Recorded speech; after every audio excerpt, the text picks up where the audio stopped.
Hey Ezra, nice to see you. I haven't Hey, talked to you in a while. oh yeah, that's great. That's right, man. I understand that you're.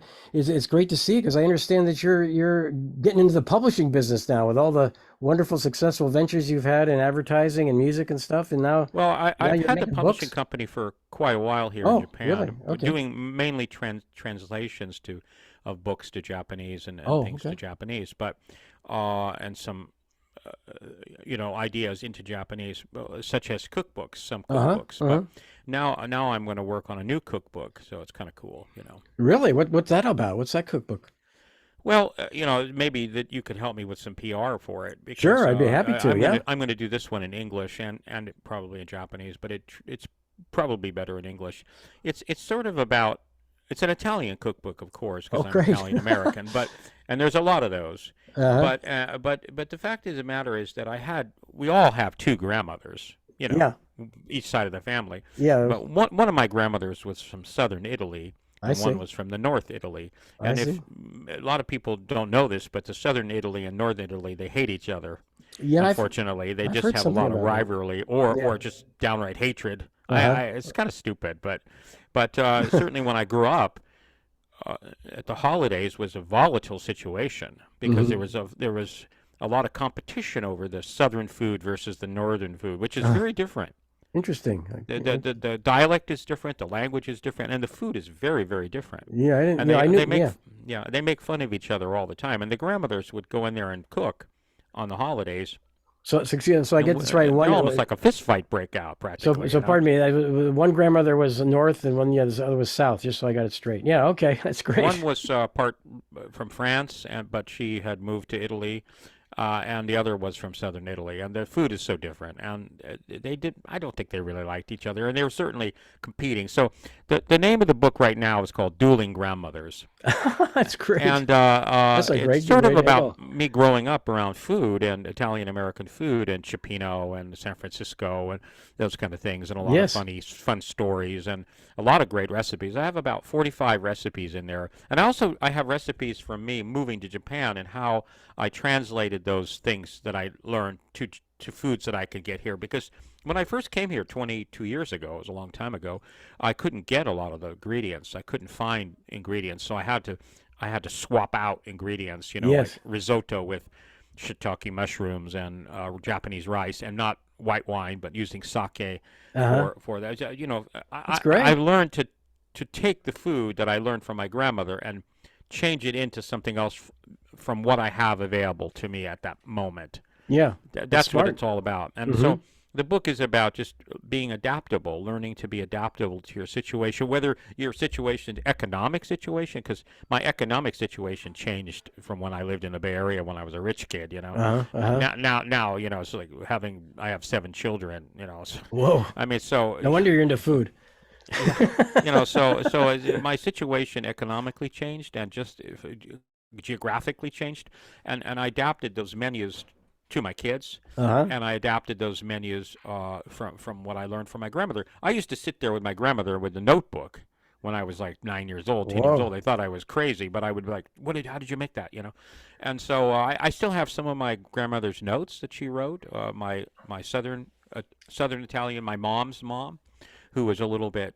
I knew her better than my dad's mom. My dad's mom passed away at some certain point, Oh, I'm and sorry to hear so that. it was only one grandmother left. But there Yeah. was a point when they were dueling, and certainly the two cuisines are really a dueling cuisine. It's Hmm. Hmm. really interesting. They make fun of each other too. You're like, oh, how do you eat that green stuff on the pasta, that pesto? It's Yeah, yeah, horrible. the way the dueling thing. It's funny. So, but also there's a lot of recipes on just how to make sushi and how to make yakitori and how to cook for your kids and how to teach your kids how to cook because now I have That's two boys important. in I have two Yeah. boys in university and my one of my girls is going next year, so they have to learn to cook on their own, where they have to go to 7-Eleven to get their Hmm. food. Hmm. So they've learned a lot from me. My youngest boy is a really good cook because he Great. learned, so how do you teach cooking? How do you make cooking adaptable? How do you adapt to different economic situations? You can't get Parmesan or Reggiano cheese. It's too expensive here. Or So just so I got it uh, straight, you actually have northern and southern Italian recipes, Yeah. but it's infused with a touch of Japanese cuisine. Well, I have Or some traditional recipes I see. in the That's book, why I wanted to make but that there clear. also be some adaptations of Yeah, I those see. traditional recipes. That's great. For instance, risotto was never made by either grandmother. I have I don't know why. It's from Huh. another region, but when I came to Japan, my kids like something creamy, and there's no way you could get those ingredients. Now they have international stores. Certainly Sure. around Tokyo, you can find Dina De Luca. We Yeah. have all that, but it's expensive. I bet. Yeah. You can't. You have to use the natural ingredients that you can find here on the farm. The produce is amazing here. Uh-huh. Uh-huh. It's it. Oh, you can't believe it. I was so shocked that the fruits and vegetables are so good here. Great. And you can find those all. I live in the farm area, so Uh-huh. Uh-huh. I have access to all. My neighbors give me all kinds of things. I haven't got to the point where I'm growing anything yet. I haven't got that old at this point, but I'm sure that I'm threatening to turn my backyard into a farm.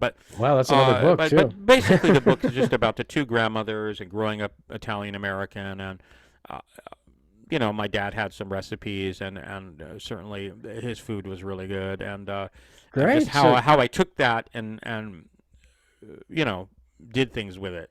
so There'll when be it'll some be coffee available? recipes. So when will I'm gonna have it done by this December. uh-huh. Yeah, and That's a great so idea for we'll do Christmas and yeah, the we'll do an holidays. ebook. Yeah. Hopefully an ebook, and maybe if things go well, I'll make a hard copy. But I have a lot of stories in there, really funny.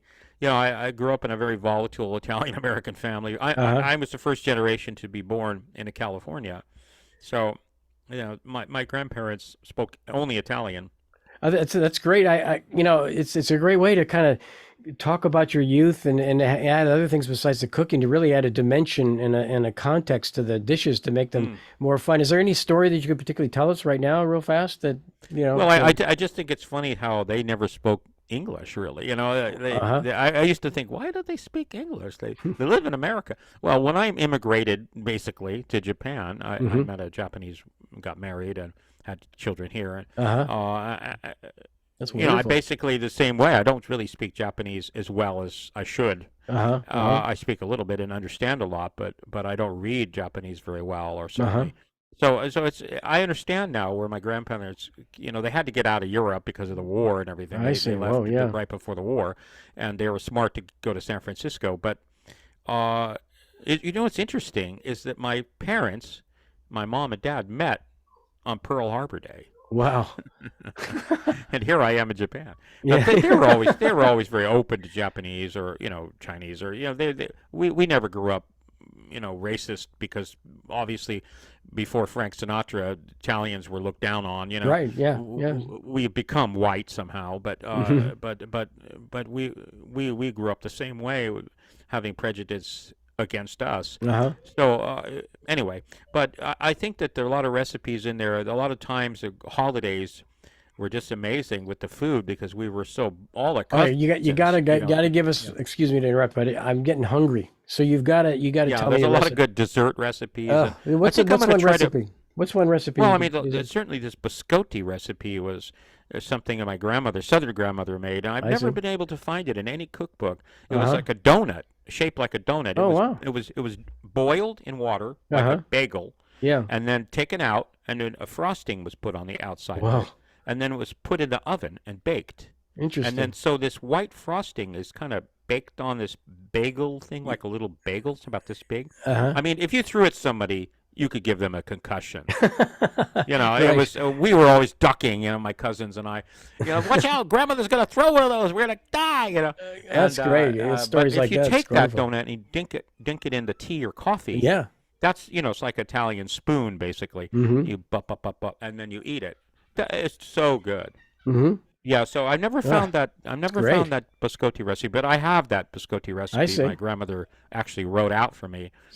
I was one of those weird kids that didn't really like football or the regular guy stuff. I was like, wanted to cook. I wanted to Uh-huh. learn to cook, and I went to cooking school, and I did a lot of things around cooking. And my parents had restaurants, and my sister had many, many restaurants. Wow. And so I've been in a cooking family my whole life. My dad had a coffee company, and so I've been around that all my life. But now I'm going to take all those stories and put them into this Dueling Grandmothers book. So maybe you could help me with some PR Oh yeah, aspects of yeah. it, or That's either that. I will I would definitely like get to some PR launch going for that. you. I can think of Yeah. all kinds of things. Really getting these stories, emphasizing the stories. The heart, the personality. Because Well, there's there was always yeah, someone that got slapped. uh-huh. See, that makes There the was a books. slapping that happened on the holidays. Either the grandmother would slap the other grandmother, or the one husband was very Italian, didn't speak any English, and he would slap my father's sister or something. It was just a I think it'd be a mayhem, it'd be a absolute great cooking mayhem. show. I don't It have to have a was. It was book here. crazy. But then when everybody sat down to eat, everybody was calm. Uh-huh. But Uh-huh. it was like but the wine and everything. Yeah. Yeah. Yeah. We used to put all kinds of alcohol in our ice cream. I'd like to get my cousins, interview them on a podcast or something. Uh-huh. Uh-huh. Oh yeah, that would be great. But I could see a really, all the cooking shows and all the recipes, all the books. I mean, you got so much that's going to make you distinctive and have a place in the business. And I could, like I said, I could even Yeah, see a yeah. It TV came to show, me. a I just thought. sitcom, learn how to cook and with the fighting Well, I think grandmothers. the other side of it is just adaptability to geographic and Yeah, sure. monetary changes in your lifestyle. And also we have bento boxes here. We do. There's a lot of great Italian food, and actually, to be honest, some of the Italian food is better than Italy. Wow. Yeah, because the wheat is better and some things are better. There has been some cooking shows on Netflix even talking about that. Mm-hmm. This David Chang did a show about pizza, and he went to Tokyo and talked about how the pizza is better in Tokyo than Italy or something. So, I think that we're really blessed that we have a lot of great ingredients, Mm-hmm. but they're very expensive. Things are expensive here.